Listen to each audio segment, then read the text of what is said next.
આજે મારા મામાના ઘરે જવાનું છે જમવા, એટલે હું ને શ્રીયા નીકળી ગયા છીએ મામાના ઘરે જવા માટે. ને અહીંયા જીયા જો કામ કરવા બેસી ગઈ હતી, તો હાલો હવે અમે થોડુંક કામ કરાવીએ. અને પછી હજી અડધું પડતું જમવાનું બન્યું હતું, એમાં શ્રીયાને ભૂખ લાગી ગઈ, તો શીરો બની ગયો હતો ને એટલે શ્રીયાને ફટાફટ શીરો દઈ દીધો. અને પછી અમે બેસી ગયા જમવા, અને અડધું પડતું ખાઈ લીધું ને ત્યારે મને યાદ આવ્યું કે અમે વિડીયો તો નથી બનાવ્યો, તો મેં ફટાફટ પછી વિડીયો બનાવ્યો. અને પછી ઘરે આવી અને શ્રીયાને આઈસ્ક્રીમ બનાવી હતી. આઈસ્ક્રીમનું પેકેટ છે ને હું કેટલાય દિવસથી લઈને આવી હતી, તો શ્રીયા રોજ કહેતી હતી કે મમ્મી બનાવી છે. તો મેં ફટાફટ દૂધમાં છે ને આ તૈયાર પેકેટ રાખી દીધું, અને પછી એને ઉકાળવાનું હતું. તો આ આઈસ્ક્રીમમાં કાંઈ મગજમારી કરવાની નથી, ખાલી આ પેકેટ અને દૂધ, બસ આ બે જ વસ્તુની જરૂર છે. અને આ દૂધને ઉકાળવાનું છે, તો મસ્ત એને હલાવું છું અને રાહ જોઉં છું કે દૂધ ક્યારે ઉકળી જાય. અને શ્રીયા અહીંયા બેઠી બેઠી મને કે મમ્મી મને ચાખવા દે, તો દૂધ ઘણું ગરમ હતું ને તોય કે મને ચાખવા દે.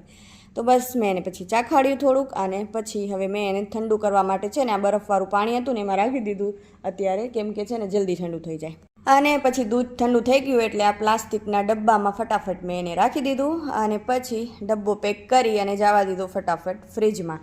અને આજે છે ને અમને રાતે પણ જમવા જવાનું હતું, તો પછી અમે કપડાં બદલાયા અને ફટાફટ થઈ ગયા તૈયાર, અને પછી પહોંચી ગયા જમવા. અને જમીને બહાર આવ્યા ને એટલે ફરી શ્રેયાને ચાલુ થઈ ગયું કે મમ્મી આઈસ્ક્રીમ બતાવો, આઈસ્ક્રીમ. નામે છે ને એને 3-4 કલાક રાખવાનું હતું, તો 3-4 કલાક થઈ ગયા હતા. તો જોઈએ કે હવે આઈસ્ક્રીમ કેવી છે. અને હવે આ આઈસ્ક્રીમને છે ને મિક્સચરમાં પીસવાની છે, અને એમાં છે ને મલાઈ નાખીને પીસવાનું હતું, જે મેં પેકેટમાં વાંચ્યું એમાં એવું હતું. પણ મેં છે ને દૂધ ઉકાળ્યું ને ત્યારે જ મલાઈ મેં એમાં જવા દીધી હતી, કેમ કે હું ભૂલી ગઈ હતી. તો હવે છે ને આને એમ પીસી નાખું, કેમ કે હવે મારી પાસે બીજી મલાઈ છે જ નહીં, જેટલી હતી ને એટલી મેં પહેલાં જ દૂધમાં નાખી દીધી હતી.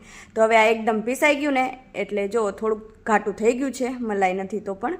અને આમે પહેલાં નાખી દીધી હતી એટલે હાલશે. અને હવે છે ને જો શ્રીયા આમાં બદામ નાખે છે, અને બદામ નાખીને પછી આમાં તૂટી ફૂટી શ્રીયાએ એટલી નાખી કે વાત જ ના પૂછો. ને અડધી તૂટી ફૂટી છે ને શ્રીયા ખાઈ ગઈ, અને અડધો આમાં જો ઢગલો કરી દીધો, એટલે તૂટી ફૂટી થઈ ગઈ છે હવે ખતમ. અને હવે આઈસ્ક્રીમને છે ને 7 થી 8 કલાક માટે સેટ કરવાની છે ફ્રીજમાં, અને અત્યારે રાતના 10 વાગ્યા છે. તો હવે આઈસ્ક્રીમને છે ને કાલે ચેક કરશું કે કેવી બની છે. તો હવે પાર્ટ 2માં બતાવીશ કે આઈસ્ક્રીમ કેવી બની છે. તો ત્યાં સુધી બધાને ટાટા બાય બાય.